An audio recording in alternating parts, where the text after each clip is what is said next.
Yeah. Back. Back. Back at it like a good habit. Another freaking video. No, back with another freak video. Hey, so I got another Milton Friedman. Friedman said the Great Depression myth. All right, let's go. So he said this is the Great Depression myth. Make sure I'm zooming. Please help I me. think you got it twisted Help me. the last time.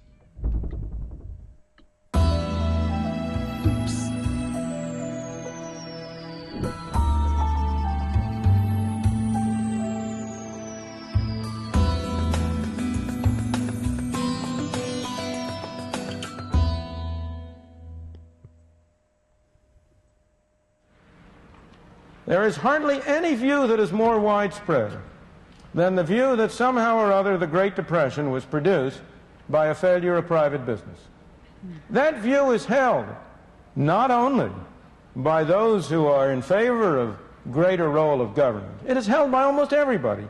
I venture to suggest that if you go to any bankers, the people who are here today at this banking conference, and if you talk to them, I venture to say 9 out of 10 of them, if they hadn't heard what I'm going to say, that 9 out of 10 of them would say, well, of course, the Great Depression was a failure of private business. It was due to an overextension, over-speculation in the 1920s, or it was due to an excessive concentration of wealth in the hands of the wealthy at the expense of the poor in the 1920s, or it was due to speculative investment abroad, or whatnot. But it was a failure of private business, and government had to step in order to rescue private business from its own failure. Okay. Nothing could be farther from the truth. Oh. The Great Depression was produced, in my opinion, and I may say this is not a random opinion. I will be glad to refer you to a several hundred-page book in which it is documented. I won't tell you who the author is. Mr. Eccles did that. It was produced, the Great Depression was produced by a failure of government, by a failure of monetary policy. It was produced by a failure of the Federal Reserve System to act in accordance with the intentions of those who established it. It was produced... Okay, so then you were right. Bang. by a failure of the Federal Reserve System, despite the presence of knowledge on the part of many of the people in the system about the right course of action. It's interesting to speculate for a moment about why this myth is so widespread. The answer is really very simple in this case. Private enterprise has no press agents. The free market has no press agents. The government has a great many press agents. The Federal Reserve has a great many press agents. And the Federal Reserve, of course, would never admit, never proclaim that it produced the Great Depression. On the contrary. And again, I don't mean to be criticizing individuals. We're talking about the way institutions operate. You and I are the same as all the rest of us. We're all the same. The hardest thing in the world is for anybody to admit that he made a mistake. Right. If any one of us makes a mistake, we can always find somebody else to blame. Yeah. And if you read, as I have for my sins had to read, the annual reports of the Federal Reserve System over a 50-year period, there's only one element of humor that lightens that task, and that is the cyclical fluctuation in the powers of the Federal Reserve. In a good year, when things are good, when the economy is booming, you will read that the Federal Reserve, by its wise policy, by its efficacious management of money, has produced this fine situation. However, let things get bad, and all of a sudden the tone of the annual report is different. Then you discover that despite the best efforts of the Federal Reserve, outside forces combine to produce difficulties. Even at the depth of the Depression in 1933, when, in the spring of that year, the Federal Reserve System, which had been established in order to prevent banking panics and keep banks from closing, when the Federal Reserve System itself closed its doors and you had a banking holiday for 7 days, and when, over the previous 3 years, a third of the banks of this country closed their doors and went broke because, in my opinion, of the poor policy followed by the Federal Reserve System. Even in 1933, if you read the annual report, you will discover how much worse things would have been if the Federal Reserve hadn't behaved so well. Now, as I say, I don't blame the members of the Federal Reserve for that. Any one of us would do the same thing. We have to find somebody to blame. But as an objective scholar, I can tell you what the facts are. The facts were that from 1929 to 1933, the total quantity of money in the United States, the amount of currency, the amount of bank deposits, what Mr. Eccles referred to as M2, that total amount of money declined by 1/3. Wow. The total number of banks went down by 1/3. And why did the quantity of money decline? It declined because the Federal Reserve System failed to prevent the decline. The Federal Reserve System could have prevented the decline at all times. There never was a moment during that period when the Federal Reserve did not have the power to prevent the decline in the quantity of money. Wow. If it had prevented the decline in the quantity of money, you might still have had a recession, but it would have been a garden variety recession. It would have been over in the middle of 1930 or early in 31 at the latest. It would not have been the major catastrophe, not only for this country but throughout the rest of the world.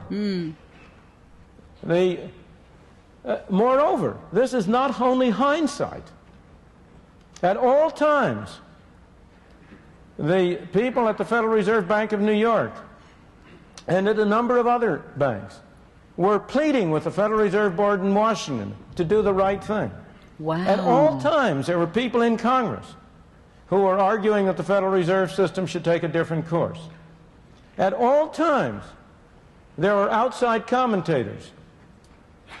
One of the Canadian banks was... So, Yo. why didn't the government step in and supersede the Federal Reserve? Because regardless of what That's a private company. I know it's private, but you still own it's still in a country that still can supersede your private whatever. If they want to come in and do an investigation and they got us whatever, they're gonna bust through the door like they did on Trump and whoop-de-whoop. So I mean, what are you saying? Talking about elite powers that are in the White House join with the Federal Reserve Bank. The power combination. I know that. On the powers. They're not going to jump on something that they're in bed with. I know. Oh, I get it. But so exactly. Particularly prescient. But there were other commentators who were pointing out the disastrous effects on the American economy of the restrictive policies that the Federal Reserve System was following, and which was permitting and facilitating a whole series of bank runs. So the Great Depression was not produced by a failure of business. On the contrary, it was produced by a failure of government, and a failure of government in an area in which responsibility had been assigned to government since the founding of this country. The Constitution of the United States. It gives Congress the power to coin money and set the value thereof. And it was in the management of this fundamental function of government that government failed.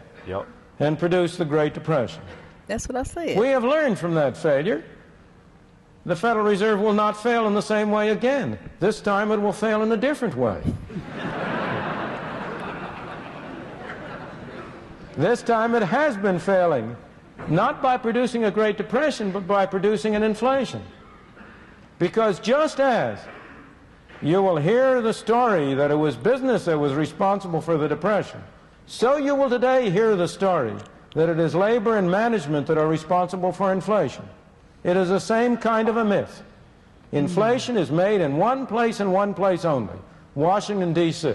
Wow. And in Washington, D.C., the chief source, immediate source of inflation, is a Greek temple on Constitution Avenue, which houses the Federal Reserve Board. An accomplice, and a major accomplice, of course, sits in the halls of Congress in Washington. They are a major accomplice because you tell them to be. The American people have been telling Congress for many years, spend more money on us, please. Yep. But they've been telling us, don't raise our taxes. Congress has been listening. It's been spending more money on you. But on the other hand, it's been very unwilling to raise taxes. As a result, it has imposed inflation as a tax. That's one tax that you don't have to vote for, but you have to pay. Wow. Wow, just learned something new. So that's what I'm saying. I mean, why didn't the government go in and shut it down? Of course they could have, but why would they shut down something they ain't got fully entwined with? Because you care about the people. The person. That's why, because you care about the people. I guarantee you, on top of the Federal Reserve is the Rockefellers. It's the elite powers that are going to be on top of that are in bed and intertwined. Well, could be. I don't know. I'm not gonna be calling on no family's names because who it goes way back. But it just goes to show that it could have been avoided, but it wasn't. Of course not. Yeah, man, that's all because messed of the Federal Reserve Bank. up. Either way, inflation and the Great Depression, 2008, everything, but because it might have been the housing market, but it started from White House. And it's what they failed to do. Yep. That's crazy. Wow, this was good information. It was, man. Really good. This is how you know. And I was just thinking as I was listening to him, I was like, how much, what does he have to study? I mean, economics, government policy, like reading all of that. And he said he had a 700-page book, that he wrote on I got facts. I wrote it. I know exactly how it went down. And that ain't it what y'all think. I'm about to tell you for real. That's right. Wow.